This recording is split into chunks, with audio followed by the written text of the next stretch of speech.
Howard, ya, ahora podemos... Hola, Hola. Howard. Hola, Hola, Howard. Howard. Hola, Perdone la Howard. demora. Me han Yo estoy tenido escondido como una auxiliado. avena. Bueno, tengo muchas ganas de entender más de lo que plantea Roberto. Yo quise saber más la otra vez, pero ahora quizás tenemos más tiempo para concretar el tema de derechos sociales y cómo pagar la cuenta por los derechos sociales. Estamos grabando por si acaso. Encantado, Howard, ¿no? Sí. Oye, bueno, si quieren, ¿puedo empezar o no? ¿Puedo empezar? Marta. Sí, adelante. Mira, quiero, digamos, primero señalar que ha habido, y estamos en el medio de una ardua discusión sobre una nueva constitución, y uno de los aspectos realmente que más se va a discutir y se ha estado discutiendo es sobre los derechos sociales, ¿ya? Lo que yo quiero realmente tratar ahora es aproximarse al concepto de los derechos sociales, porque tengo la sensación de que muchas veces se discute sin tener claro los conceptos, ¿no? Y en consecuencia son discusiones un poco paranoicas, porque algunos están pensando en una noción, otros en otra noción, entonces es imposible, digamos, tener una idea común para un tratamiento común, ¿no es cierto? Entonces, yo en primer lugar quiero hacer una reflexión, sin perjuicio de no sentirme dueño de la verdad para nada, ¿ya? Pero sobre bases un poco más concretas. El artículo 5 actual de la Constitución, el artículo 5 actual, dice en el inciso tercero que el ejercicio de la soberanía que le corresponde a la nación, ¿ya?, reconoce como limitación el respeto a los derechos esenciales de la naturaleza humana. O sea, somos soberanos en el país con una limitación: no podemos afectar los derechos esenciales de la persona humana. O sea, por muy soberanos que seamos, no podemos dictar una ley retornando, por ejemplo, a la esclavitud. No podemos. Y después dice, es deber de los órganos del Estado respetar y promover estos derechos en la Constitución, así como los establecidos en tratados internacionales ratificados por Chile. O sea, esos derechos esenciales no solamente son los que están actualmente en la Constitución, sino que en tratados vigentes en Chile.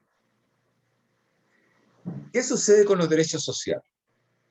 Efectivamente, hay un tratamiento en la Constitución actual que en general no se ha considerado suficiente.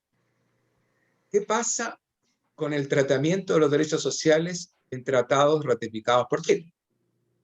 Y ahí es donde yo quisiera reflexionar un poco, porque dice el artículo 5 de la Constitución que hay que respetar los derechos esenciales humanos que también están en tratados. Y hay un tratado sobre los derechos sociales, ¿ya?, que es el tratado que se llama pacto, pero es un tratado, Pacto Internacional de Derechos Económicos, Sociales y Culturales, que fue, digamos, acordado el año 66 y entró en vigencia en Chile 10 años después del 76. Entró en vigencia durante un gobierno no democrático, pero entró en vigencia. Y actualmente está en vigencia. El nombre, efectivamente, el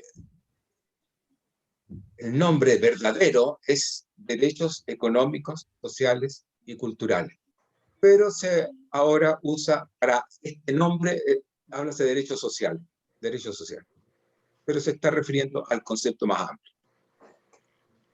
Entonces vamos a analizar este pacto que es vigente en Chile y que no se ha encarnado en la institucionalidad chilena. ¿Qué dice? No se ha considerado, no obstante, lo que dice el artículo 5. ¿Qué dice este pacto? ¿Ya? Que es muy ilustrativo. Entre paréntesis, este es un pacto que fue suscrito internacionalmente. Hay alrededor de 200 países que lo han ratificado en el mundo. Y es la consecución de la Declaración Universal de Derechos del Hombre del año 48. Acuérdense que es una declaración universal. Es declaración porque no es un tratado, pero ha tenido gran fuerza vinculante. Pero para que realmente esa fuerza vinculante se materializara en tratados, el año 66 se suscribió este pacto, conjuntamente con un segundo pacto, o sea, los dos tienen una equivalencia, el Pacto de los Derechos Civiles y Políticos, que trata todas las libertades, ¿ya? La libertad de la persona, y el Pacto de los Derechos Sociales, Derechos Económicos, Sociales y Culturales, que trata de los derechos sociales, ¿ya? Bueno, ¿qué dice este pacto respecto a los derechos sociales? Primero, distingue entre el reconocimiento y la garantización de los derechos.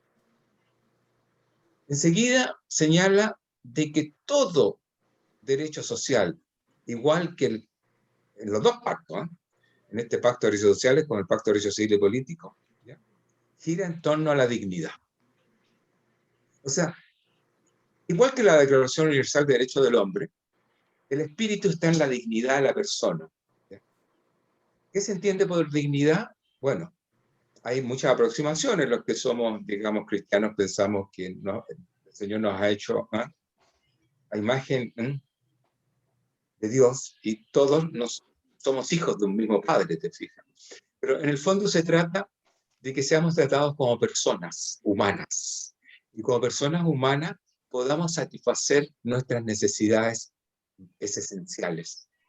Que yo pueda tener una alimentación esencial, y que si paso hambre, siento que no estoy viviendo dignamente. Que si paso frío, siento que no estoy viviendo dignamente. Que si vivo en hacinamiento en una vivienda, siento que no estoy viviendo dignamente.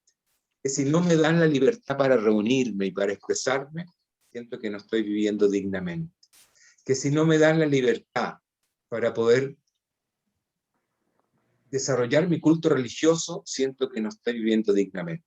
O sea, cada vez que hay una imposibilidad de satisfacer estas necesidades que son esenciales, es porque mis derechos fundamentales no están siendo realizados. Y en consecuencia, no hay dignidad.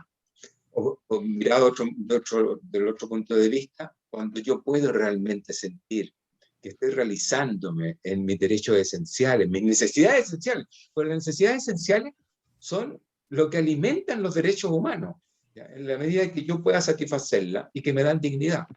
Bueno, entonces, el pacto distingue entre reconocimiento y garantización.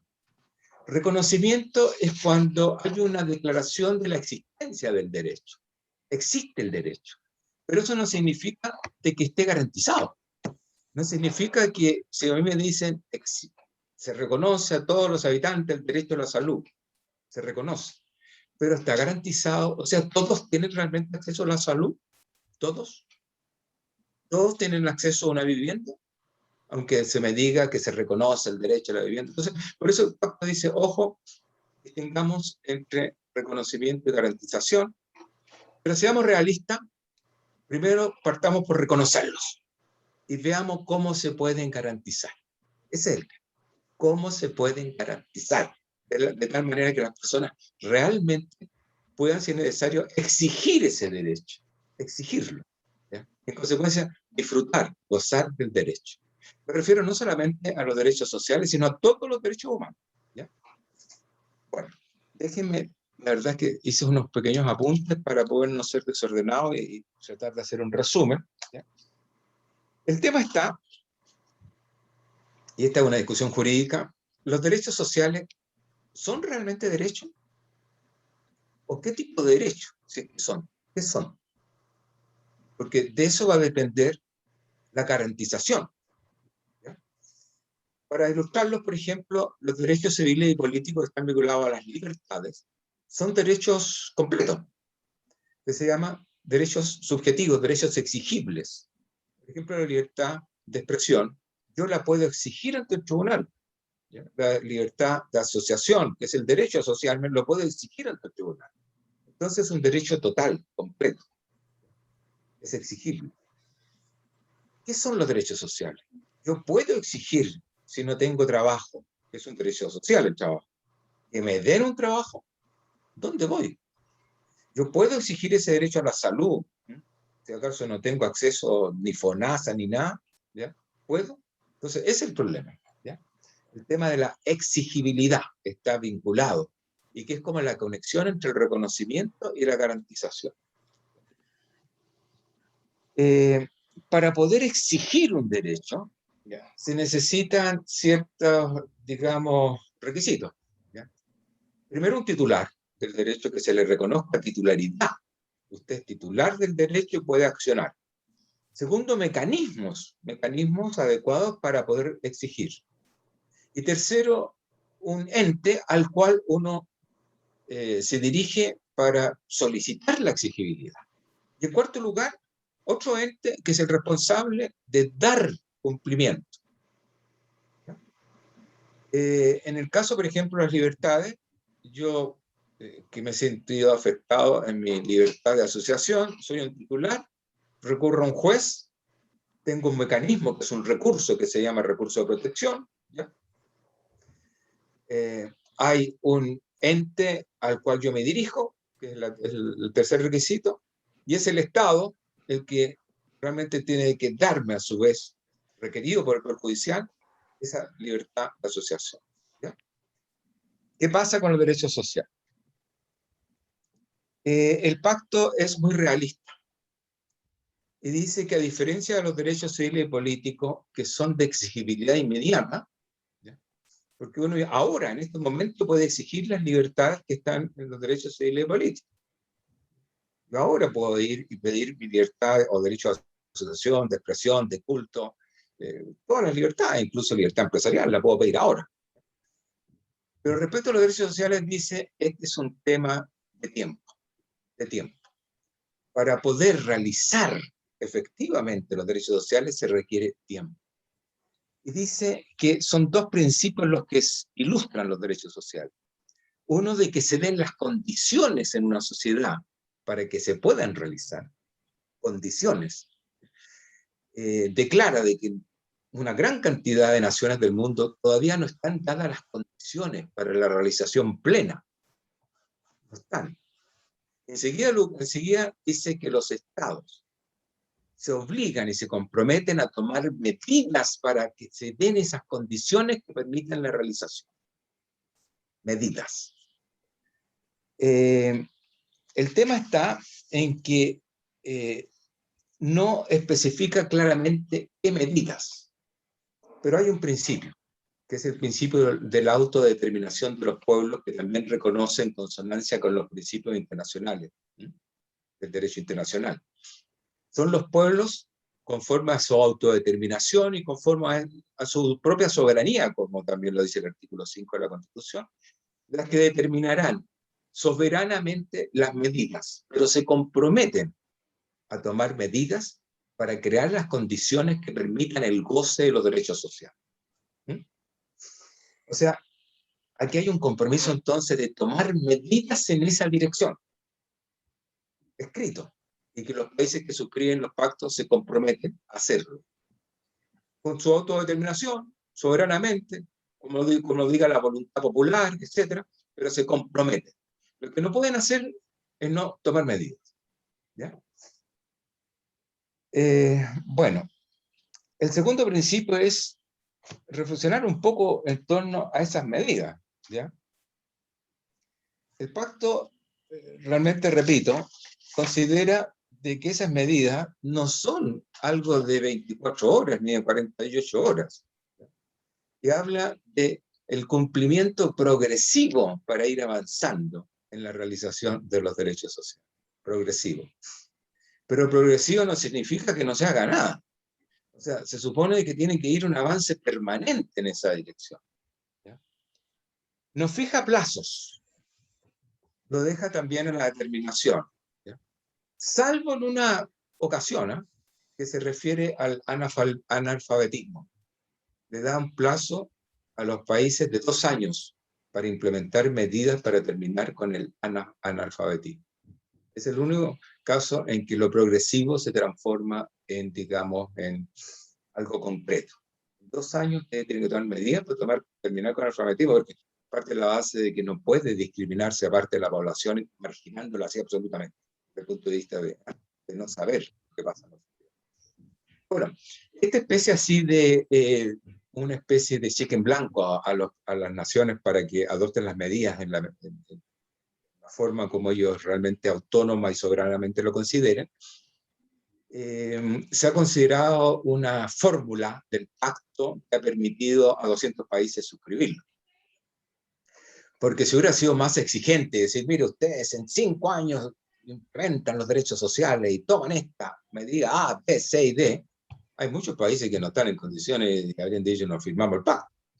Pero si realmente nos dan esta flexibilidad, ha sido suscrito y están vigentes en más de 200 países del mundo.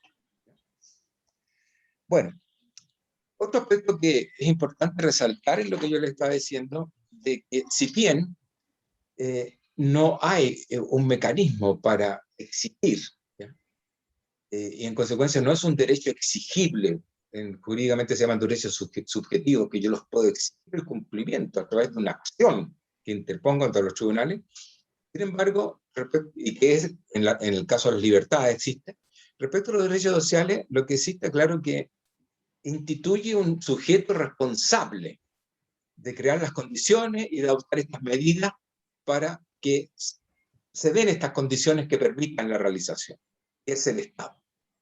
Señores, usted, Estado, es el que tiene que adoptar las medidas para que se den las condiciones progresivamente para realización de los derechos.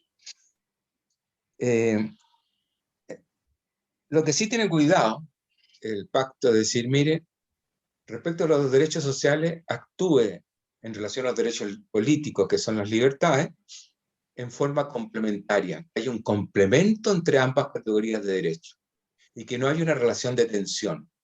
Tome usted las medidas, pero en tal forma de que no afecte las libertades. O sea, en forma de tal manera de lograr una relación de complementariedad, de complementación y no de tensión. Porque había una discusión ideológica muy fuerte al respecto. Unos han dicho que es tan grande la relación de tensión que hay entre los derechos civiles y políticos, libertades, y los derechos sociales, por otra parte, que han dicho algunos, los derechos, primero, las libertades son propias de una economía de mercado, una economía libre, y los derechos sociales son propios de una economía socialista. No dice el pacto. Aquí no se trata de eso. Son todos derechos esenciales, humanos, relacionados con la dignidad humana, todos. Tanto la libertad de culto como el derecho, qué sé yo, de la alimentación, que es un derecho social, ¿ya? Y que tienen que cohabitar absolutamente. O sea, ¿qué sacamos con tener muchas libertades si una parte de la población se está muriendo de hambre? Y una parte de la población no tiene dignidad. Todos tienen que acceder a esa dignidad, entonces busquen la complementariedad, no la tensión. No es fácil, pero ese es el espíritu. ¿Ya? A ver, son ideas que anoté. Que el Estado sea responsable, según el pacto, ¿ya? El Estado sea responsable de tomar las medidas en esa dirección. El pacto dice, no significa que sea el causante del que no se realicen los derechos sociales. ¿Cuál es la causa de que parte de la población en muchas naciones no accede a los derechos sociales? ¿Es el Estado responsable? No, perdón. O sea, el Estado es responsable de todas las medidas, pero la causa es del Estado. Entonces ahí también lo deja abierto y dice las causas pueden ser otras. Y es básicamente el subdesarrollo, la marginación, la desigualdad, el hecho de que sectores importantes de la población no accedan, muchas veces no es culpa del Estado, pero el Estado tiene que hacerse cargo de esa realidad, tiene que asumir la responsabilidad de reconocer esa situación. Incluso deriva un poco la siguiente interrogante del pacto, dice, ¿podrá ser la causa en la desigualdad que no permite por la extrema, digamos, acumulación de riqueza de ciertos sectores, que no hay una justa distribución que permita a muchos sectores no acceder a los derechos sociales, indirectamente dice, hay cierta causa en esta tremenda desigualdad. Es verdad eso, ¿eh? Lo dice. Y aquí autores alemanes han creado un concepto bien interesante, ¿eh? Que se conoce con el nombre de Drittwirkung, ya que significa efecto terciario. O sea, porque tradicionalmente, en forma clásica, se conceptúan los derechos humanos como una relación entre la persona y el Estado. ¿Ya? Una persona y el Estado. Es la persona a la que reclama el Estado, señor, el Estado haga esto. Pero el Drittwirkung significa, oye, muchas veces la causa de la, digamos, no cumplimiento está en que hay grupos que no le permiten a otros la realización. Ejemplo, un ejemplo bien controvertido, ¿eh? Pero por eso que la materia es controvertida. Si hay un salario bajo lo que sé yo, razonable, bajo lo que le permite a una familia sustentarse mínimamente, y el empresario podría subir, ¿quién es el responsable ahí?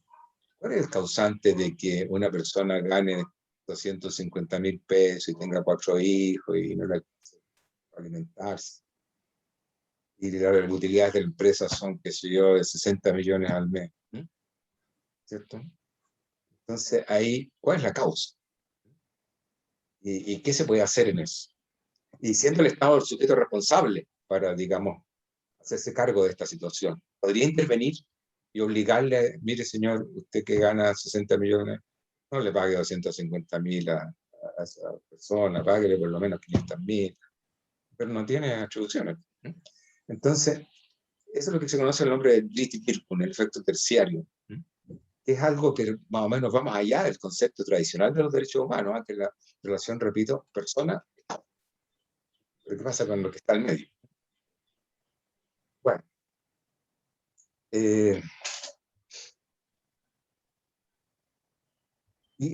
bueno, pero lo insinúa en algunos artículos del pacto que está vigente en Chile. Cuidado con esas situaciones, dice. Estudien esas situaciones. Siempre dentro de la soberanía que tenemos a uno de los países que hemos suscrito este pacto, para lo cual es una ley vigente. Tiene, digamos, rango constitucional, porque está en el artículo 5 de la Constitución.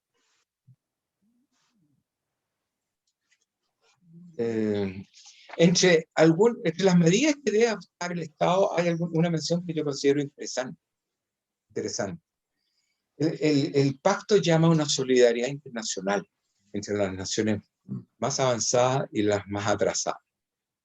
Y llama a que las naciones más avanzadas se hagan cargo solidariamente a través de diferentes vías, básicamente la cooperación internacional, de la situación en que están los países más desarrollados. Y este es un elemento re importante en este momento en que hay, a mi juicio, una revisión de todo lo que estamos viviendo, no solamente en Chile, sino en el mundo.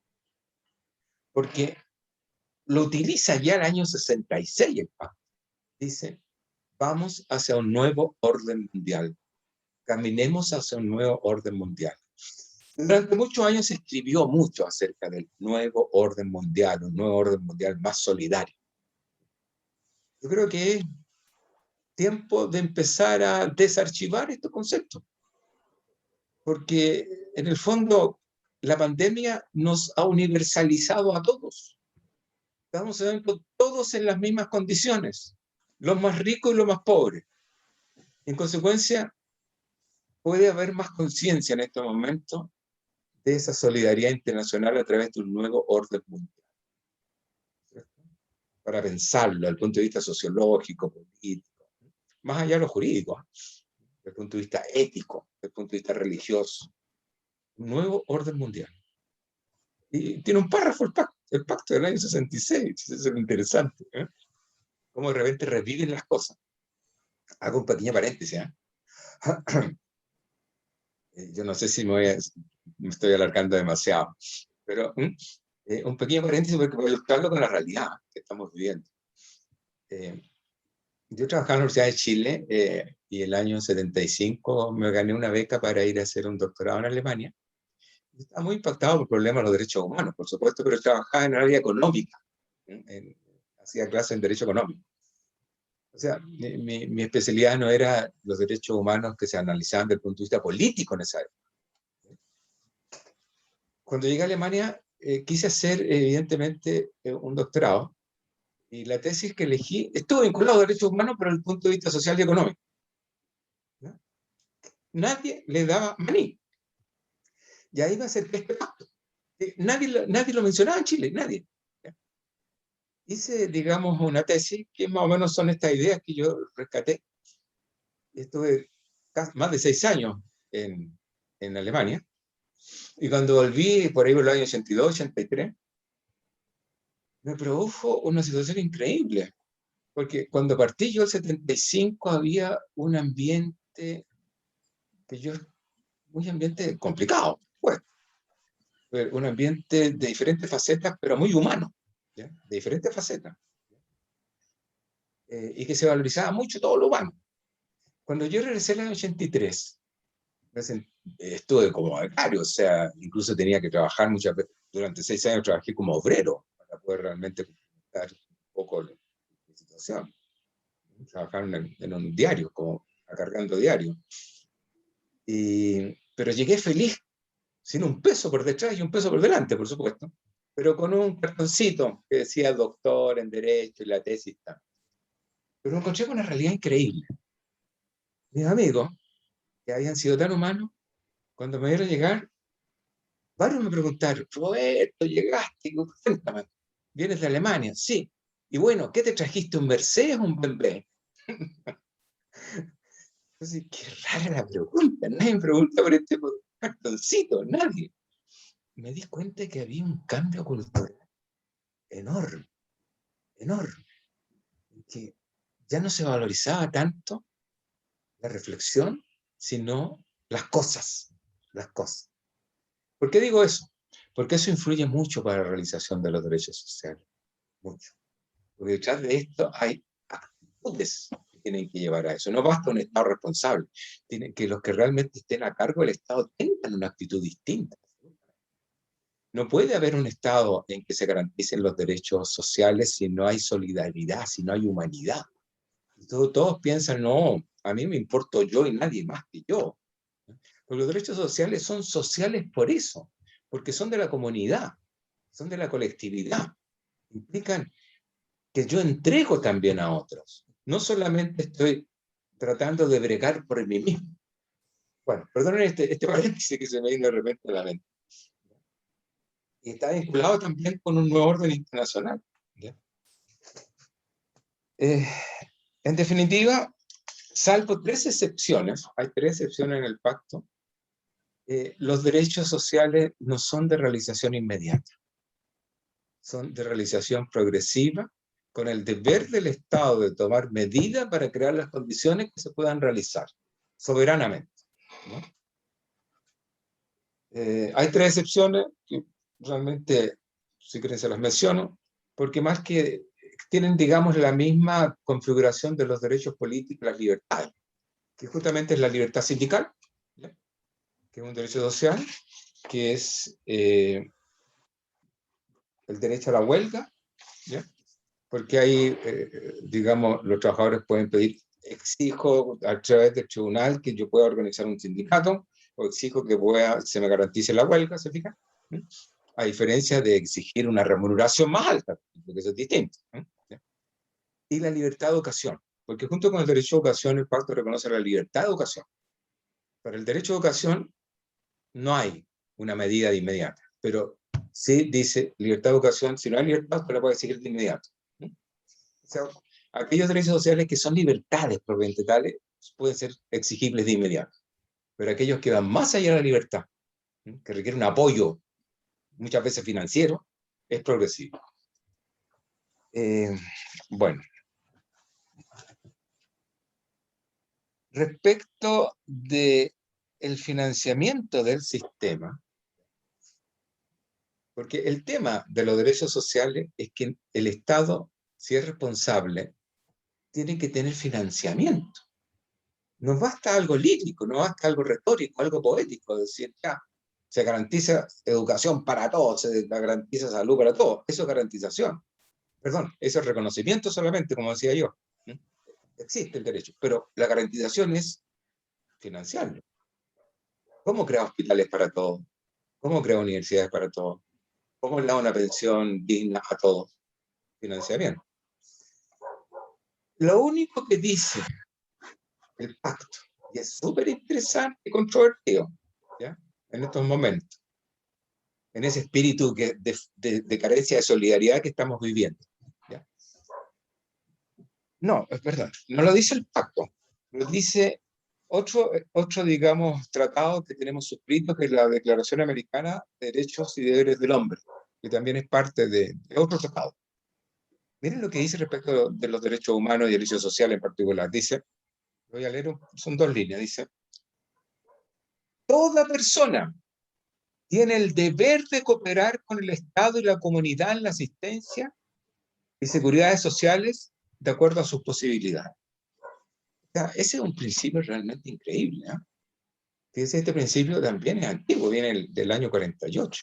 Que toda persona, de acuerdo a sus circunstancias, tiene el deber de colaborar para que el Estado y la comunidad, ¿ya?, pueda solventar los derechos sociales. Howard. Disculpe, este pronunciamiento de toda persona es con qué autoridad? ¿Es declaración de principio o es declaración de Estados Unidos? ¿Es un tratado firmado por Chile? ¿Con qué poder, con qué autoridad se pronuncia estas palabras? Mira, la verdad es la siguiente, ¿ya?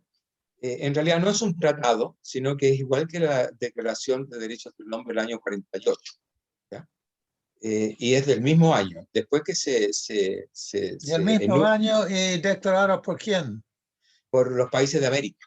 Es a raíz de la Declaración Universal de Derechos del Hombre, continuando con esa declaración, a los pocos meses se dicta la Declaración Americana de Derechos del Hombre, ¿ya?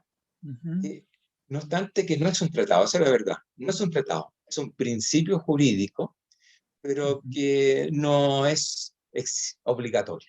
Esa es la verdad, es una declaración. Pero en el fondo, tú sabes, en las costumbres internacionales, han pasado a tener una fuerza vinculante muy grande, muy grande. Lo menciono porque no conozco otro principio de esta naturaleza en que diga, mire, ustedes personas tienen también un deber con la comunidad. Interesante, ¿eh? ¿Ya? Bueno, y porque eso... ¿Eso es un deber ético o es un principio de ley que te pueden multar, poner en la cárcel por no cumplir? No. Rigurosamente es un principio ético. Un principio ético. Nadie lo puede exigir. Lo único que te va a pasar es que van a quemar en el infierno para siempre, si no cumples con eso. Exactamente. Pero para los cristianos es de una fortaleza enorme, ¿eh? Tema ético. Una última reflexión que quisiera hacer, ¿ya? Los derechos sociales son derechos de la igualdad, como dice un colega que respeto mucho, pero con el cual evidentemente tengo discrepancia, que es Raúl Atria, o no son derechos de la igualdad. A mi juicio, lo esencial de los derechos fundamentales, de todos, es que son derechos de la dignidad. Dignidad. En el sentido que yo trataba de expresar pero al dignidad comienzo. Significa todo. Cada vez que van en huelga, dicen sueldos dignos, dicen salud digna, educación digna. Todo se pone bajo el rubro de dignidad. Exacto. Claro. Pero espérate un poco. Entonces, para responder a la pregunta, primero tenemos que saber cuáles son los derechos sociales. ¿Hay un listado de derechos sociales? ¿Hay un listado? Porque en todo lo que ha escrito Raúl Atria se refiere a 3 derechos. Se refiere al derecho a la educación, la salud y la seguridad social. Y les puedo leer lo que él dice. Dice, la esencia de los derechos es la igualdad. Todos accedan en condiciones de igualdad a la educación, que todos accedan en condiciones de igualdad a la salud y que la seguridad social sea igual para todos. Y por eso que habla, respecto a la educación, gratuidad para todos. Porque solamente la gratuidad, dice Raúl H., estoy diciendo lo que dice Raúl H., no lo que digo yo, ¿no? Dice, solamente habiendo igualdad, sacamos a estos derechos del mercado, en el sentido de que en el mercado hay que pagar. En el mercado, sabemos, hay un oferente, un demandante y un precio. Esa es la esencia del mercado. Los sacamos del mercado siendo gratuitos. ¿Cómo llegamos a esos derechos? Dice Raúl Atria, dice a través de un paradigma que significa una sociedad socialista. Eso lo dice en su escrito. Yo he tenido algunos debates con él y le he dicho, mira, en primer lugar, los derechos sociales no son un paradigma de una sociedad socialista, porque si no, no lo habrían suscrito y no estarían vigentes en 200 naciones del mundo, que tienen todo tipo de, digamos, de organización social y económica. O sea que esos no son los derechos sociales, son tu idea de derechos sociales, ¿ya? Enseguida, cuando tú hablas de que básicamente los derechos sociales son la educación, la salud y la seguridad social, ¿ya? ¿Qué pasa con el resto de los derechos sociales? Lo que pasa es distinto. El pacto dice que el derecho social fundamental es el nivel de vida digno. A eso apuntan los derechos sociales, a un nivel de vida digno. No apuntan a una igualdad, que por lo más es irreal. Somos por esencia desiguales. Es imposible que seamos iguales. Pero sí podemos aspirar a un nivel de vida digno para todos. El nivel de vida digno se ha tratado de objetivizar por las Naciones Unidas, a través de parámetros. Incluso diciendo tantas proteínas al día, tantos años de educación, tanto mínimo de salud, tanto mínimo de remuneración medida en dólares. O sea, hay, digamos, una posibilidad de objetivizar, y no como decía recién Howard, que dignidad para todo. ¿No? En esto consiste un nivel de vida digno. En esto. Y en eso puede haber un acuerdo internacional objetivo. La persona que no está dentro de este parámetro, medido objetivamente, no está viviendo dignamente. Traducido en dólares, ¿no es cierto? Porque es distinto, qué sé yo, la vida en Suecia que la vida, qué sé yo, en Panamá o la vida en Guatemala. Entonces, traducido de tal manera que todos puedan acceder. Enseguida, dentro del nivel de vida, ¿ya? Nos dice el tratado, hay elementos básicos como son la alimentación, el vestuario. Pero déjame terminar, Howard, esta idea para que no se me vaya. Howard, déjame terminar la idea. La alimentación, el vestuario y la vivienda.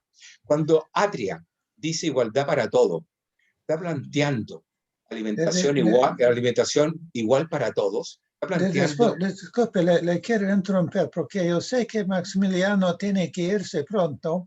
No, si con esto termino. Mucha ganas de saber algo sobre qué piensa Maximiliano de todo eso. Con esto termino. Además podemos quedar un poco más tiempo. Con esto termino. ¿Qué está diciendo Atria cuando dice igualdad para todos de los derechos sociales? Que la alimentación es igual para todos y que el lunes vamos a comer todos arroz y el martes todos fideos. Está diciendo igualdad para todos respecto a la vivienda, o sea, la vivienda igual para todos. Está diciendo lo mismo para el vestuario, o sea, va a mandar todos vestidos como Mao Zedong. Y la remuneración del trabajo, porque el trabajo es un derecho social y económico, las remuneraciones van a ser similares. Entonces, por eso yo creo, y con eso termino, que estos son derechos de la dignidad, pero una dignidad objetivizada a través del nivel de vida digno que hay parámetros internacionales. Bajo estas concepciones, pienso yo modestamente, puedo estar muy equivocado, debería circular la discusión para ver cómo se consignan estos derechos que son parte de nuestra institucionalidad actualmente, porque es un tratado vigente, cómo se pueden consignar en una nueva constitución.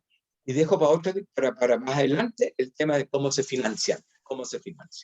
Y aquí termino en mi primera parte. Ok, muy bueno saber algo de Maximiliano. ¿Qué piensa Maximiliano de esta presentación en pocas palabras? Hola, buenos días. Hola, Maximiliano. Al principio me presenté, pero justo antes que se conectara usted, profesor, y también, bueno, se conectaron personas nuevas. Contarles que vine a recibir a Limache, me cambié hace pocos meses, y, y yo, bueno, tenía un cierto trabajo con el profesor Raúl González de la Academia de Humanismo Cristiano, y él fue el que me puso en contacto con usted, profesor, y ahí usted me invitó acá tirándome eh, frente al grupo. eh, Contarles que yo soy sociólogo de formación y con un trabajo en temas ambientales. Bueno, dicho eso, sobre lo que agradezco la exposición del profesor Roberto, muy interesante. Eh, no había entendido, no había visto así tan claro la separación entre los derechos civiles y políticos y los derechos sociales, ¿ya? Económicos. Efectivamente, vivimos en un país, ¿no es cierto? Ya llevamos ya más de 40 años de neoliberalismo, donde los derechos civiles y políticos, y especialmente el derecho a la propiedad, que eso no lo habló usted, pero que esos están consagrados, ¿no es cierto? Son sagrados, y en cambio los derechos sociales se ven con resquemor, con suspicacia, ¿ya? Yo creo que el planteamiento de Atria, que, bueno, filtrado por la interpretación del profesor Roberto, no es estratégico en el sentido de que hay que resaltar el carácter universalista de esto. Entonces, eh, es difícil eh, eh, sostener y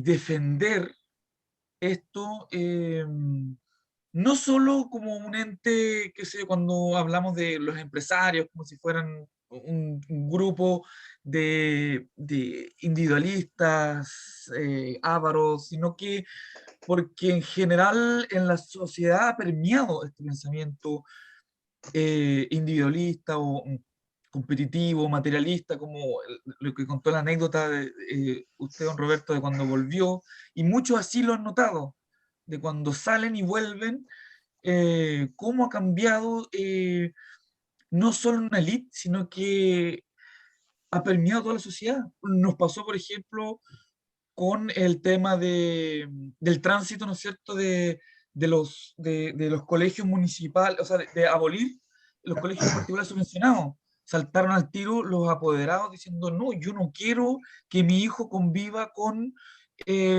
con una persona, qué sé yo, de población, de sectores más pobres, más marginales, que va a contaminar con mi hijo, con sus costumbres. Entonces,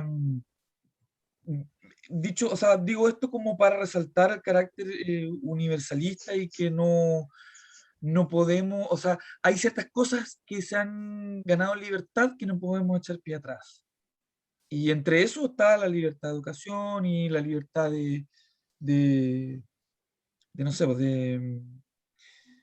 de consagrado en los derechos civiles y políticos. A mí me queda una duda respecto a los derechos que son de cumplimiento inmediato dentro de los derechos sociales, y entre ellos estaba la libertad sindical. Yo entiendo que esa libertad sindical no está garantizada totalmente en nuestro país. Entonces ahí, ¿qué argumento se grime bajo lo que usted ha planteado en que deberían ser de cumplimiento inmediato este tratado suscrito? Ahora, yo le dije al profesor Howard que podía hasta las 12, pero me puedo extender, yo creo, unos minutos más por un compromiso que tengo, así que como para tener un cierto diálogo, ¿no? Agradezco el espacio y espero seguir participando también. Howard, don Gracias. Roberto. Gracias. Ofrecemos la palabra a Daniela. Hola, Hola, oye, Daniela. ¿cómo están? Agradecer el espacio. Bueno, Hola, ahí al Daniela. profesor Roberto, que no había tenido la oportunidad. Yo soy Daniela Panicucci Herrera, soy candidata constituyente. Mi rol hasta el momento ha sido otro, yo era concejala de la comuna hasta hace muy poco, tuve que renunciar para ir de candidata y de formación soy trabajadora social. Entonces, por eso la verdad es que me siento honesta cuando los escucho, digo en la que me estoy metiendo, porque la verdad es que en general de mi formación poco me manejo en estos aspectos. Generalmente uno está más metido en el lodo que en la concepción de lo que se viene ahora este proceso constituyente. Y la verdad es que me hace mucho sentido todo lo que se está señalando.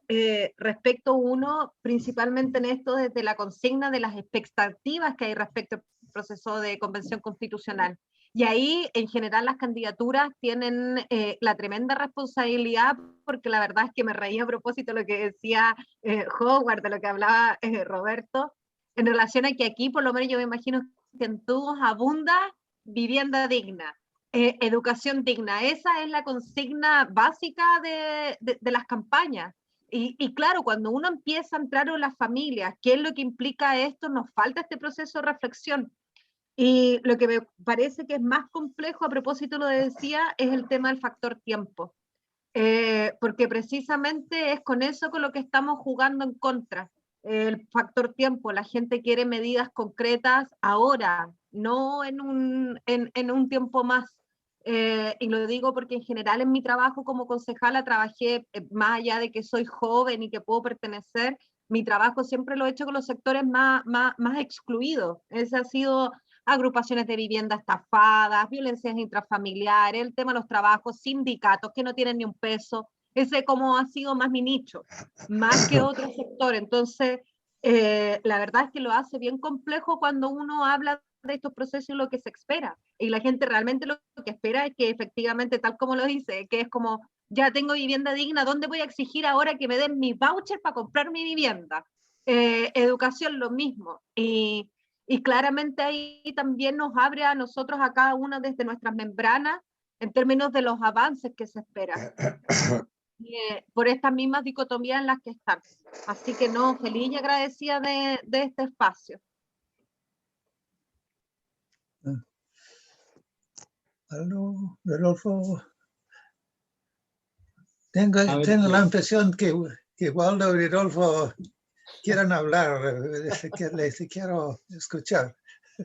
Sí, ha sido, yo quiero agradecer a mi amigo. Gracias, Daniela, gracias, Maximiliano. Quiero agradecer a mi amigo y hermano en la lucha, a Roberto Mayorga, por aceptar primero que nada la invitación, ¿ya? Y gracias por tu segundo cabildo con nosotros, así que te vamos a tener, parece que permanente. Y también agradecer la claridad positiva, porque siempre este tema es complejo de conocer, sobre todo para quienes no están en el mundo del derecho constitucional o el derecho público. Así que fue muy bueno. Yo creo que este video va a servir mucho para un proceso educativo, ¿no es cierto?, pedagógico, que todas las personas que vamos a participar en este proceso constitucional tenemos que tener. Segundo lugar, la pregunta básica que yo te haría, Roberto, para que tú quizás pudieras desarrollar, tiene que ver con la justiciabilidad de los derechos sociales. ¿Qué posibilidades tenemos hoy día prácticas en las condiciones, hoy día de nuestra Constitución del 80, los tratados internacionales que Chile tiene suscritos y que se aplican porque son de derechos humanos, de pedirle a la justicia ciertos derechos sociales? ¿Cómo lo ves tú? ¿Cómo podríamos mejorar una nueva Constitución? Podríamos poner, por ejemplo, una cláusula de no regresividad, como lo tiene la Constitución ecuatoriana o la colombiana del 92, respecto a que los derechos sociales no pueden ser regresivos, sino que siempre en esta lógica de progresión que tiene que ver con el desarrollo material, social, espiritual y cultural de un pueblo, donde se van desarrollando según las posibilidades materiales también de una economía, ¿no es cierto? Entonces, ¿qué te parece tú la idea de poner una cláusula de no regresión, ¿no es cierto?, que es una cláusula de seguridad, como tiene también la Constitución del 99 y las experiencias constitucionales comparadas más recientes de Sudamérica?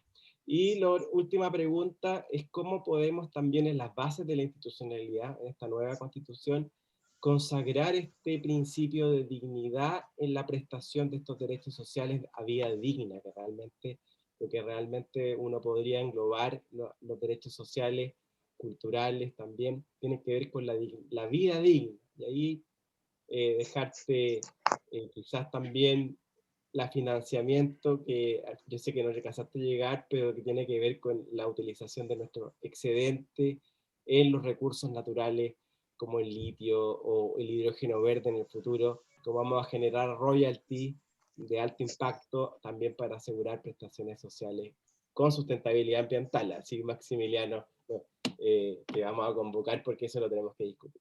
Eso sería por Roberto. Gracias Rodolfo, y gracias a todos por las consultas. Pero una vez que intervenga Waldo, a lo mejor puedo tratar de hacer una reflexión sobre lo que ustedes han planteado. Eso es mejor. ¿No es cierto? Eso es mejor, y Ricardo también si quiere, y Howard por supuesto. Pero yo quería partir diciendo que este es un grupo bien diverso, por si acaso. Somos varios y varias. Pero estamos en ese proceso de ir entusiasmándonos a conversar estos temas, ¿no?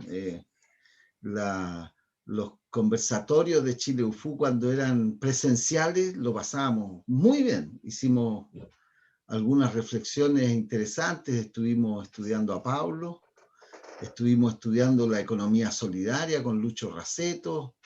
Es decir, hemos estado por mucho tiempo, y hoy día yo quiero agradecerle al profesor Roberto, porque yo estaba muy asustado, porque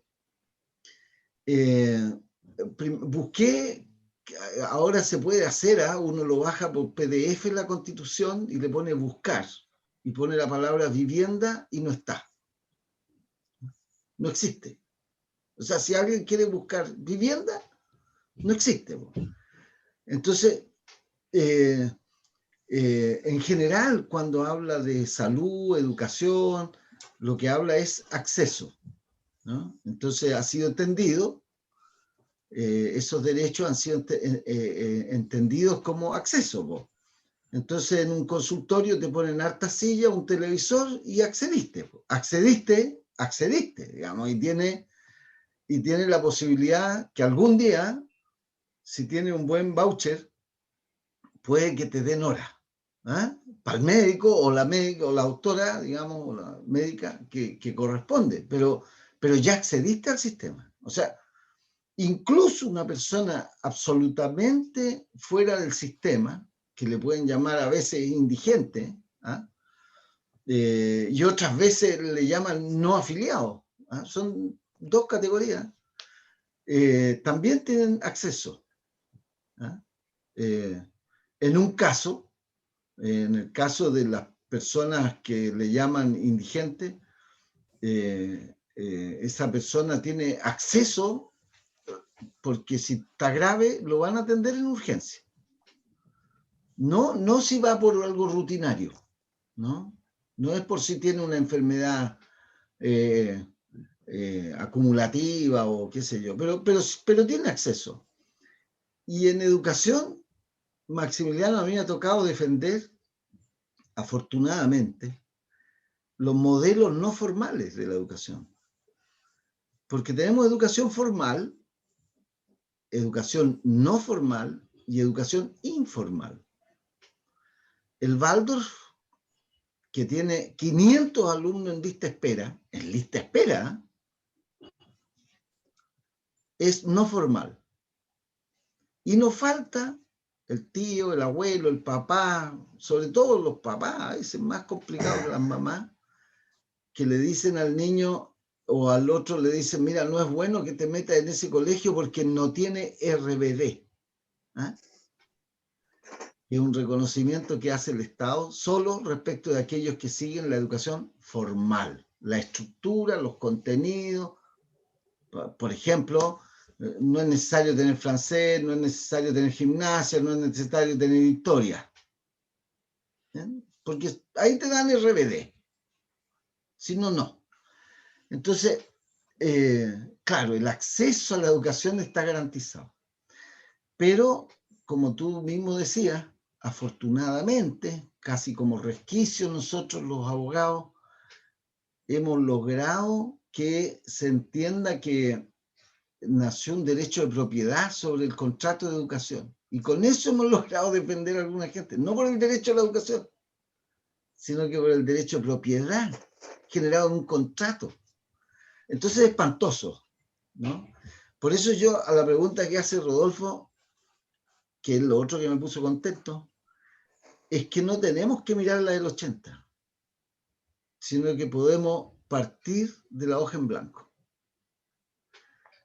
Y en medio ambiente, lo grave es que tenemos en esta discusión el derecho al medio ambiente libre de contaminación. Entonces tú vas a ver acá Maximiliano en Limache, o la Daniela allá en Punta Arenas, va a ver cómo se realizan obras sin contaminar. Por ejemplo, plantar paltos hasta la punta del cerro. ¿Ah? Y no contaminan, pues no están los rangos mínimos de contaminación, ¡fua! Le ponen los paltos. O instalan una fuente eólica o una fuente de energía hidroeléctrica, por ejemplo, quieren instalarla, pero inundan la mitad del valle o se llevan la mitad del río. No, pero no contaminan, ¿eh? Porque el concepto de libre de contaminación tiene que ver con las normas que conoce harto bien Maximiliano, que se deben cumplir, que no echen tierra. Que no... Yo había salido al aire libre recién, ¿eh? Tenía ganas de estar ahí en libre de contaminación, y el ruido que había por la construcción que están haciendo de un edificio acá al lado de mi casa es espantoso. Me tuve que entrar. Pero no contaminan porque no pasan el tope máximo. No pasa el tope máximo. Entonces, estoy ahí. Será sábado, serán las 12 del día, pero comenzaron a las 8:30. Entonces, me encantó que el profesor me dijera que el pacto está absolutamente vigente. Eso es muy bueno. Me encantó. Y eso no es la del 80. O sea, el pacto está vigente. Y eso es muy bueno. Y a lo mejor los constituyentes podrán cumplir con una obligación que hasta ahora no se ha cumplido. Que nos decía don Roberto que este pacto obliga a que exista un avance progresivo. Entonces casi contrataría a un abogado para que evalúe cuáles son los, comillas, medidas regresivas que está tomando la autoridad todos los días. Todos los días. Por ejemplo, para poner un ejemplo, si la autoridad local, comunal, DOM, Dirección de Obra, dice voy a instalar, voy a autorizar, digamos, un edificio de 10 pisos en la avenida Urmeneta de Limache. Ahí termino, Jau. Es una medida regresiva respecto de la vida digna de los que rodean esa ciudad o de los que creen que hay un patrimonio histórico o en fin. A lo mejor tenemos acciones en la Corte Iberoamericana de Derechos Humanos si alegamos de que esa medida es regresiva y no progresiva en materia de calidad de vida, que yo estoy de acuerdo con usted que es lo único importante, calidad de vida digna. Sí, es como Lutero Lutero y San Agustín, que decían que había una pura norma para saber quién era buen cristiano. Decían, ama y haz lo que quieras. Pero primero tienes que amar. Exacto. Entonces aquí, si es vida digna, lo mínimo, lo básico, de ahí nace el resto, ¿eh? Y ahí tenemos que ver si las medidas que se toman son progresivas o regresivas, y si son regresivas, a lo mejor podemos ir sobre ellas. Eso era, disculpen, me emocioné. Está buena. Excelente, excelente. Bueno, yo saco la conclusión de la presentación de Roberto que los derechos sociales a corto plazo no no significan casi nada. Que Daniela tiene la razón que el pueblo quiere algo rápido, inmediato, quieren un cambio. Pero el gobierno no lo reconoce como verdadero deber y incluso no puede, no tiene los recursos. Entonces, mi opinión es que lo mejor que puede hacer la Constitución es abrir paso al sector privado.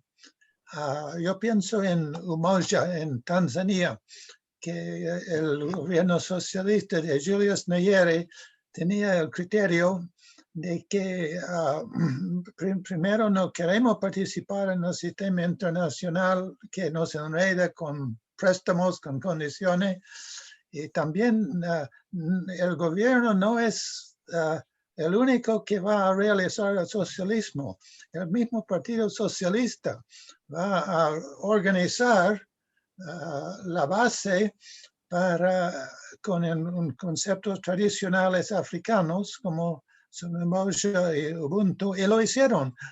Tanzania es un país muy poco conocido en Chile, creo, pero es un ejemplo de tomar en serio la idea de cada uno tiene el derecho de cuidar al otro. Y eso es lo que tenemos que hacer, porque el gobierno no lo va a hacer si no hay una mayor participación civil. Por ejemplo, la demanda social mayor parece es mejor atención a los ancianos. Entonces, eso es lo que podemos hacer. No tenemos que esperar hasta que la pensión básica mínima sea subido porque hay más dinero en el fisco. No veo otro. La otra opción es desastroso, es que el pueblo insiste en algo rápido y los economistas oficiales van a cantar la misma canción. La única manera de tener más dinero para el presupuesto social es tener más crecimiento. Para tener más crecimiento hay que tener más seguridad para las inversiones, para los negocios. Y para tener más seguridad, la única solución es otro gobierno militar, porque solamente otro gobierno militar va a dar las garantías a los negocios que van a permitir el crecimiento, que eventualmente va a permitir quizás derechos sociales, pero si se queda con la idea de esencial, significa solamente lo que significa Kant cuando hablaba de Würde, que es la traducción alemán de dignidad, o quizás es al revés, que dignidad es la traducción de Kant, que Würde simplemente se ha reconocido ser una voluntad racional. Uno puede estar muriendo de hambre, sin casa, sin salud, pero sin embargo tú tienes dignidad si se reconoce que tú eres una persona racional. Yo no veo, yo quizás me equivoco, pero yo creo que las iglesias, los partidos de izquierda, toda la gente de buena voluntad tiene que hacer lo que puedan, porque la ley, el gobierno está como paralizado en cuanto a producir lo que la gente exigía cuando hicieron el gran despertar social de octubre y que sigue existiendo. Yo he tenido cierto contacto con aquí en Limache y Quinta Thomas ahora, que hay gente que han tomado tierras.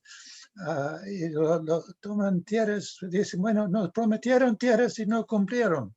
Por lo tanto, tenemos derecho a tomar tierra. Bueno,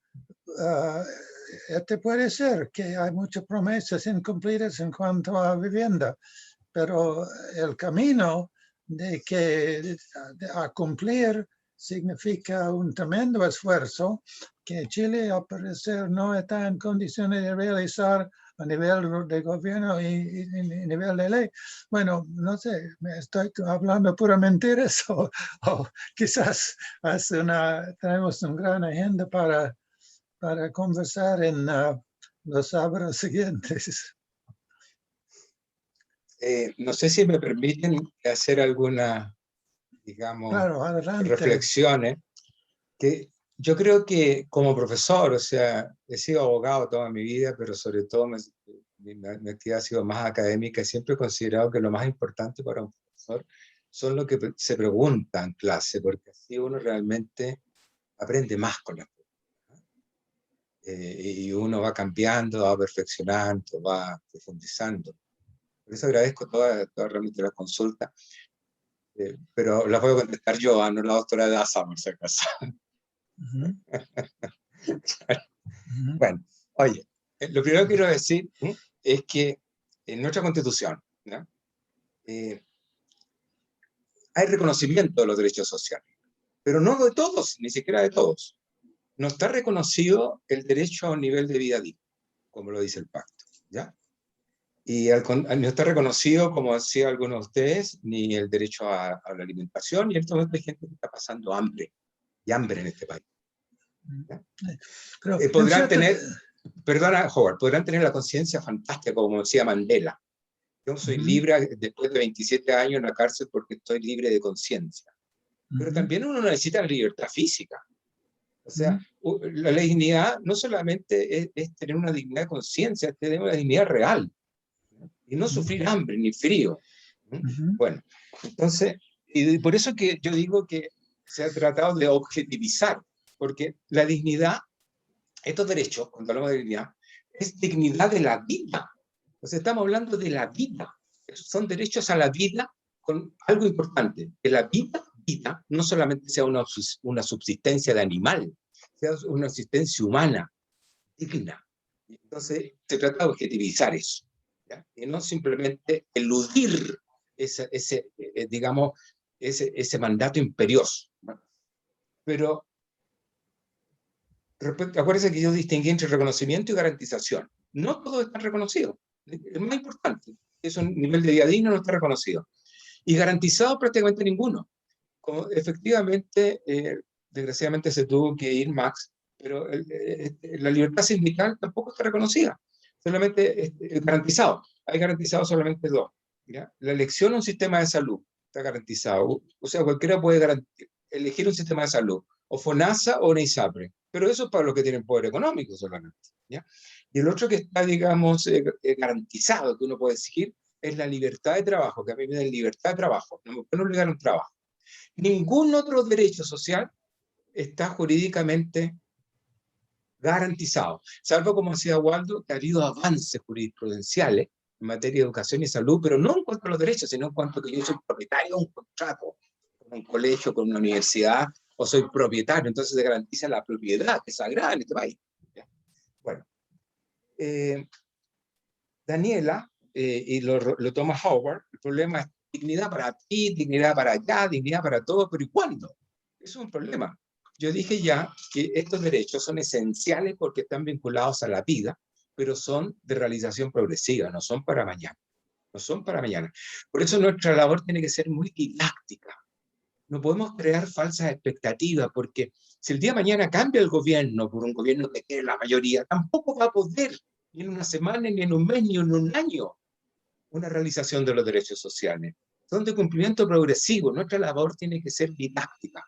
Son fundamentales, son importantes para una vida humana digna, pero no son de realización inmediata, imposible. Por eso que no son justiciables, contestándole a Rodolfo y a Waldo. No hay un tribunal donde uno pueda decir, exijo, qué sé yo, tal derecho y quiero ir a la clínica Las Condes mañana. No existe eso, no existe. Es de cumplimiento progresivo, ¿ya? Lo que sí es importante, yo creo, y concuerdo con, no lo había pensado, con lo que decía tanto Rodolfo como Waldo, que no hay una cláusula de no regresividad. No marcha atrás en esto, ¿ya? El problema es que estamos viviendo una regresividad absoluta. Mucha gente que tenía ya un estándar de vida está bajando el estándar de vida. Mucha gente que había logrado un alcance en este momento está sin sueldo, está cesante, está sin salario, las empresas han cerrado, han quebrado. Entonces hay una regresividad muy fuerte, ¿ya? Pero también, más que un tema jurídico, un problema real, ¿ya? ¿Qué se hace en esos casos? Voy a tratar de dar una respuesta a eso, ¿ya? A ver. Muy cortito, ¿ya? Muy cortito. Todo puede ir mejorando progresivamente con una labor del Estado que no implique esa relación de tensión con las libertades. Y ahí yo quiero ser bien claro. El país puede ser perfectamente un país de libertad económica y de grandes emprendimientos. Este país debe dejar la libertad de empresa, de las empresas, pero no puede abandonar la dignidad de sectores importantes de la población que no tienen un nivel de vida digno y que no pueden acceder a los derechos sociales. No puede. Y eso tiene que ser algo complementario. Por eso yo dije, no puede haber una tensión. Que nos digan, si me impiden libertad, quiere decir que ustedes son unos socialistas. No, esta es una sociedad solidaria, en que haya participación de todos nosotros, todos somos emprendedores, lo que estamos haciendo es una actividad de emprendimiento en este momento, en este conversatorio. ¿Ya? No estamos limitados por un Estado socialista para hacer esto. No estamos aquí en China, que no nos permiten la libertad de expresión. Estamos en un país democrático y eso hay que mantenerlo. Pero hacerse cargo el Estado progresivamente. Y para hacerse cargo necesita de recursos. En este momento no tiene recursos. ¿Qué pasa con los recursos? Y con esto termino muy cortito. Reforma tributaria. Se está alegando que se dio incluso un impuesto a los más ricos dicen que no. O sea, que falta de solidaridad. ¿Cómo es posible que una persona que tenga 4.700 millones de dólares se llama Ponce Lerú, no acepta un impuesto a los 4.700 millones de dólares según Forbes, o a los Luxich que tienen 12.000 millones de dólares, 12.000 millones, y que han aumentado enormemente en el año de la pandemia su riqueza, o el presidente actual, que tiene 3.500 millones de dólares, en un año subió de 700.000 millones de dólares. Entonces, ¿por qué no hay un acto de solidaridad? Si ellos voluntariamente no lo hacen, por lo menos no se nieguen a un impuesto mayor para esas grandes fortunas, ¿cierto? Pero, de acuerdo, pero a mi juicio eso no basta, ¿ya? Después se ha recurrido al 10%, por tercera vez. Y efectivamente, porque la gente no le venga con el argumento, señor, usted en 20 años más se va a quedar sin pensiones, cuando hoy día le están cortando la luz porque no puede pagar la luz, hoy día. Dice, mire, que me habla de 20 años más. ¿Ya? Señor, ¿usted qué me dice eso? ¿Cuánto gana usted? Yo le diría. A ver, ¿cuánto gana usted? ¿6, 8 millones al mes? Y me viene con que yo tenga que esperar entonces 20 años y que ahora no tengo nada. Bueno, póngase en mi situación, señor. Si usted no tiene nada y en vez de ganar 6 o 8 millones mensuales no gana nada, ¿qué le importa 20 años más? Necesitan la plata ahora. O sea, seamos realistas. ¿Ya? Digamos, sincerémonos francamente. Porque ha habido como una especie de falta de sinceramiento a mi juicio. La gente muy tranquila, parlamentarios, con 10 millones. Entonces comentan, oye, por favor no gaste tu plata de ahora. Si no tiene nada, guárdala para 20 años más. ¿No? Entonces, se ha recurrido a eso. Evidentemente, es un problema tremendo el 20 años más. No va a haber financiamiento. Después, endeudamiento. Chile empieza a endeudarse, lo que le pasó a Argentina. Llega un momento que el Fondo Monetario Internacional dice, señora, si usted se sigue endeudando, vamos a gobernar nosotros de aquí del Fondo Monetario Internacional, no usted del gobierno. Todo se dirige desde allá del Fondo Monetario, no de acá. Y se pierde la soberanía. O sea, porque uno ya no puede pagar la deuda, entonces está sujeto. O sea, es de un riesgo internacional extraordinario endeudarse, ¿ya?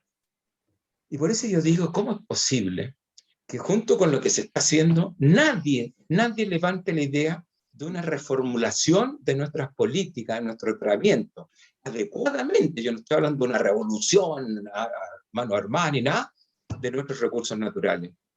Hay estudios que dicen que del año 90 a esta fecha, y que dejo afuera el gobierno militar, para que no digan que estoy en contra de los militares, porque en esa época yo pensaba también que tenían que haber un gobierno muy fuerte. Del año 90 a esta fecha han salido de Chile, producto del cobre, ni siquiera el litio, del cobre, 900.000 millones de dólares. Yo tengo los informes. 900.000 millones de dólares han salido de Chile. 900.000. ¿Qué pasa con el cobre?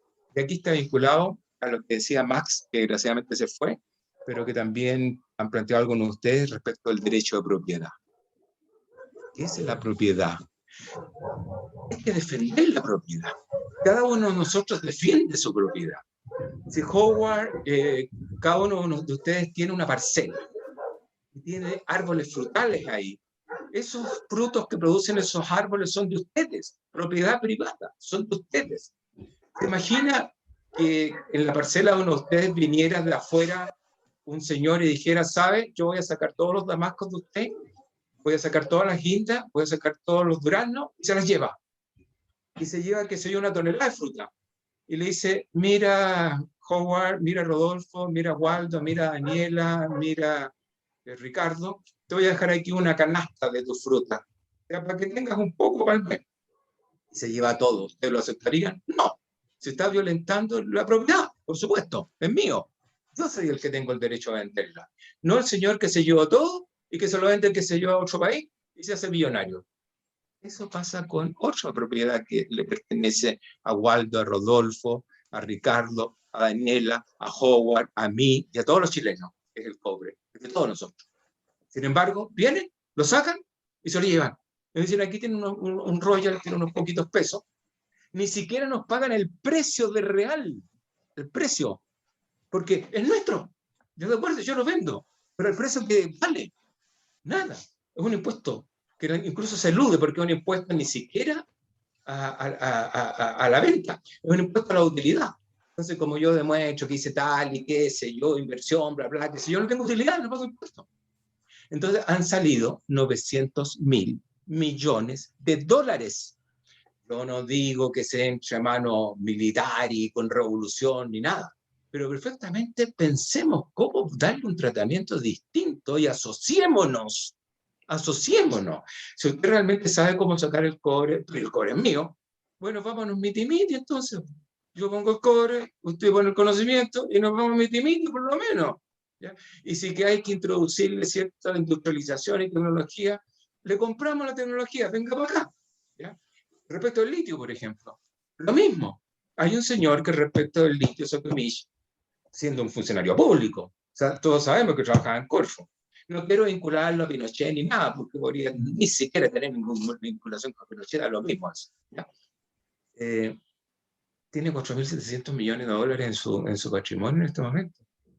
También con algo que es tuyo, Rodolfo, que es tuyo, Ricardo, que es tuyo, Waldo, que es tuyo, Daniela, que es tuyo, Howard, que es tuyo, mío, que es de todos nosotros, porque lo dice la Constitución del 80, lo dice, es nuestro, lo dice, no estoy inventando, el artículo 19-24, creo que el párrafo 7º, ¿ya? Dice, claro, el 7, ¿eh? Nos pertenece a Chile. ¿Y dónde está? Nada, nada para Chile.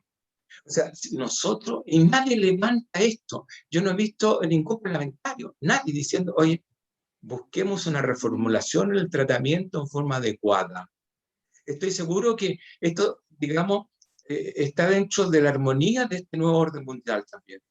Si el propio Trump, con la posición de derechista que tenía, decía, quiero defender mi país, quiero defender. ¿Eh? You say for us, ¿no es cierto? Para nosotros. ¿Por qué no lo podemos decir nosotros? Chile para nosotros. Y lo tienen que entenderlo en forma adecuada, en forma conversada, sentando en una mesa y diciéndonos, mire, estamos en una situación de emergencia. Sobre este tema yo podría decir mucho más porque he escrito bastante, pero quiero dar el concepto. No basta con el impuesto que se le cobra a los ricos, que debería cobrarse, pero no basta. No basta con el 10% porque realmente la gente lo necesita urgente, de acuerdo, lo acepto, pero es tremendo. ¿Ya? No basta, digamos, conseguir endeudándonos porque va a llegar un momento que no vamos a poder respirar con la deuda. Estamos perdiendo nuestras grandes riquezas naturales. 900.000 millones de dólares son 20.000 o 25.000 millones de dólares al año. Con eso podemos ya en forma progresiva tener más hospitales, tener más colegios, subir las pensiones, etcétera, etcétera. Con eso. Bueno, respetando la democracia y una sociedad de emprendedores, ¿ya? Y dando libertad. Y efectivamente, dándole pujanza, porque yo también coincido absolutamente con Howard, que conjuntamente con lo que le he dicho, una columna vital es el crecimiento económico. Pero también es progresivo, porque no se crece de un año para otro. Fíjense que para crecer duplicar el PGB, ceteris paribus, duplicar el PGB, el PIB, ¿no es cierto? Creciendo a 7% al año, que es muy difícil, se necesitan 10 años para duplicar el PIB.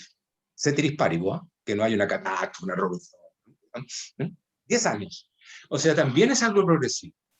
En resumen, creo que nuestra tarea es didáctica, para que haya racionalidad, haya diálogo, no simples slogans en temas tan importantes como este. Yo agradezco mucho la invitación, agradezco las preguntas, y sigamos reflexionando, porque no es fácil todo esto.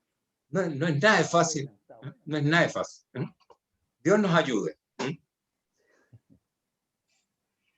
Es cierto. Bueno, no sé si Waldo y Rodolfo quieren, o Daniela quieren decir algo final o prefieren callarse por el momento. Después de esa, en realidad, don Roberto le volvió toda esa pasión que yo recordaba que tenía, porque no se la había escuchado hace tiempo. Sí. Y claro, y tiene que ver con eso, con instalarse de una vez por todas a pensar que el derecho a la vida digna, está bien que no sea algo, no se puede hacer populismo diciendo esto va a ser mañana, pero sí se puede hacer responsablemente en una constitución decir que esto va a ser progresivo, y esto, que vamos a estar atentos ante las conductas regresivas. Y esa pasión que le puso parte de la base que sí se puede financiar en la medida que claro, porque esa idea de que solo se haga por voluntarios civiles o de la sociedad civil, también, pero no solo. Hay alguien que es responsable de que esto sea progresivo, hay alguien que es responsable.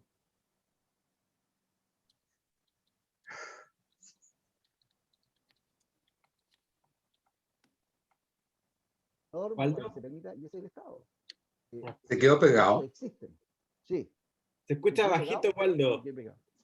Ya, eso fue porque me cambié el micrófono.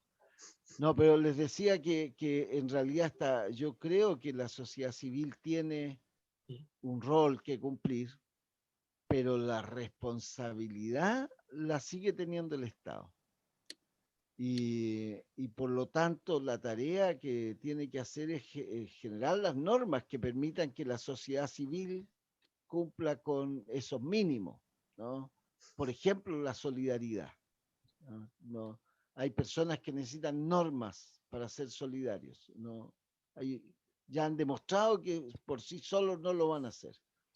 Y también me quedo tranquilo en el sentido que hay efectivamente dinero para hacerlo, porque lo que hemos perdido durante estos años, y no solo estos últimos años, sino que hace muchos años, era absolutamente disponible, estaba absolutamente disponible si hubiésemos tenido una mirada distinta. Por eso yo le puse a mi campaña una nueva mirada, porque llevamos mucho tiempo mirando para el mismo lado y era hora de mirar distinto. Así que muchas gracias, don Roberto, de nuevo.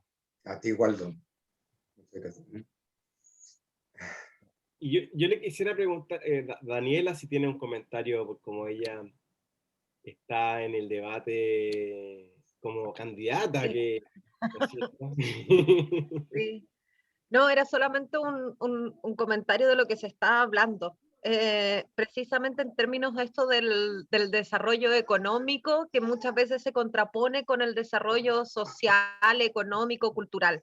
Aquí hace mucho sentido la frase Lagos, que a mí no me gusta para nada, pero él en su momento dijo, lo importante aquí es el crecimiento económico, el resto es música. Y de alguna manera cuando uno lo materializa en el territorio, más allá de que yo ideológicamente estoy en contra de eso, pero en la práctica eso se da bastante. Porque efectivamente uno lo puede ver con el tema en matriz de desarrollo energético. Nosotros acá en Punta Arenas también se está hablando del tema del hidrógeno verde como la gran fuente de ingresos a propósito de lo que ocurrió con la minera invierno. Y eso hoy día está en las políticas, se está viendo el tema de los parques eólicos, pero en general lo que uno ve que quienes dominan todo esto precisamente es Santiago.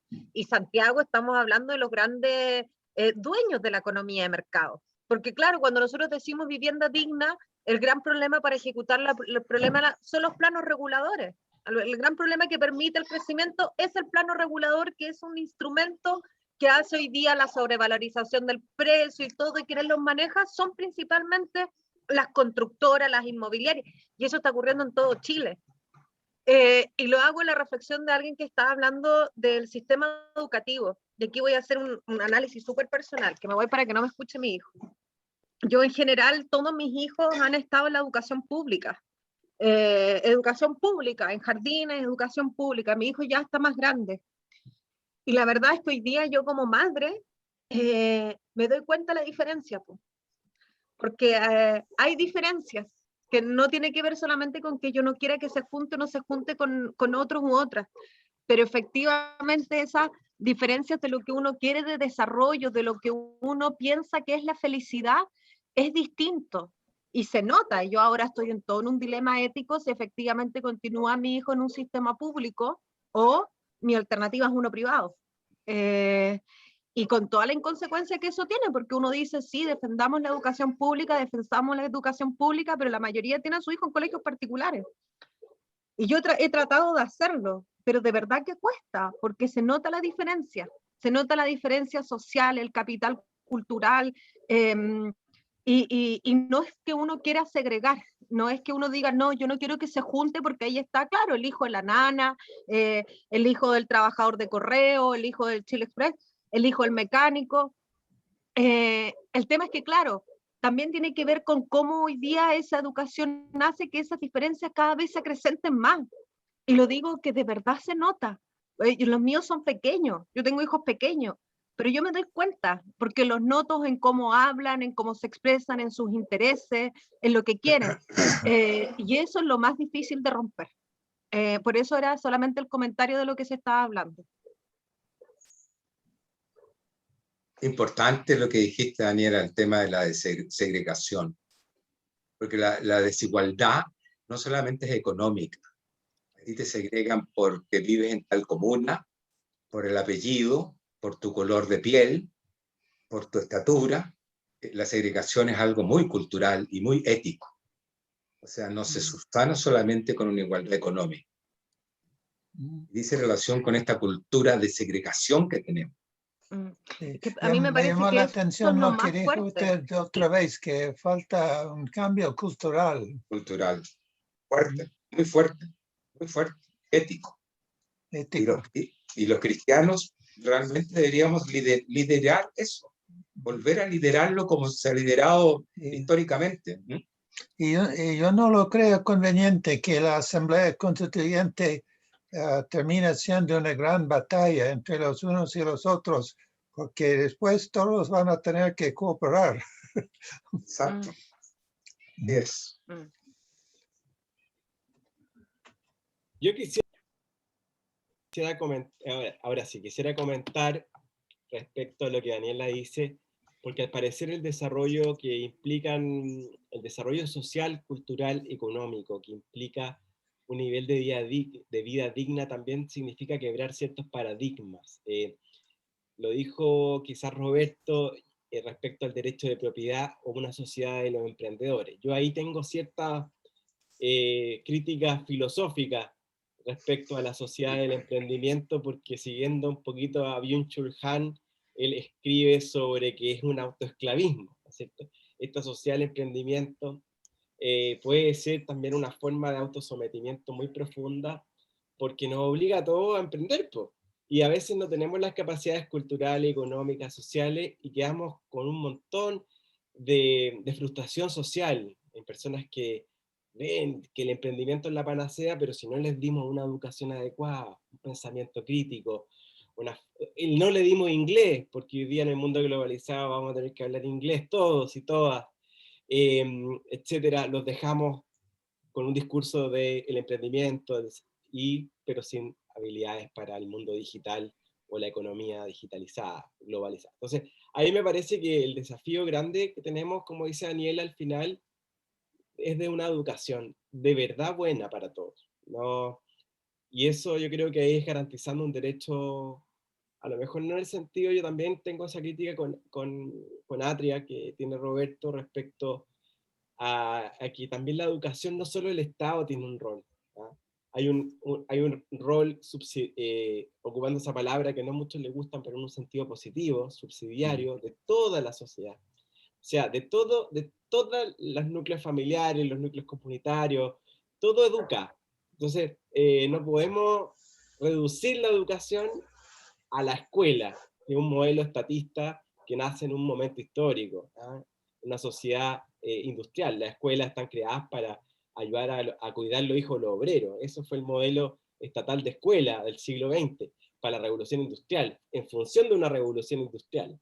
Entonces, yo creo que la revolución digital nos trae el paradigma de que la cultura es mucho más amplia y de que la función educativa de la sociedad va a ser evidentemente la base de poder llegar a un desarrollo de los derechos sociales, económicos y culturales, porque más que la prestación del Estado, yo veo, igual que Roberto, las condiciones de la prestación del Estado. Por eso quizás el modelo que ha pasado, ¿no es cierto?, en las constituciones o países cercanos, lo veíamos con Gabriel Loiza, cómo Bolivia ha intentado hacer una economía plural. ¿Va en un camino correcto? Quizás sí, porque justamente ese pluralismo es lo que hace una sociedad más rica, y una sociedad más rica va a tener mayor capacidad reflexiva, emprendimiento, etc. Entonces, eso era mi comentario respecto a cómo concretar los derechos sociales, culturales y económicos. Excelente. Bueno, terminemos para hoy. Gracias, Howard. Bien. Ok, gracias a todos ustedes. Chao. Chao. Acá desde el futuro que tenemos 1 hora más, así que son las 2. Okay. Que estén bien. Gracias. Gracias. Gracias a todos. Gracias a todos. Gracias. Muchas gracias. Chao. Igualmente. Chao. Chao.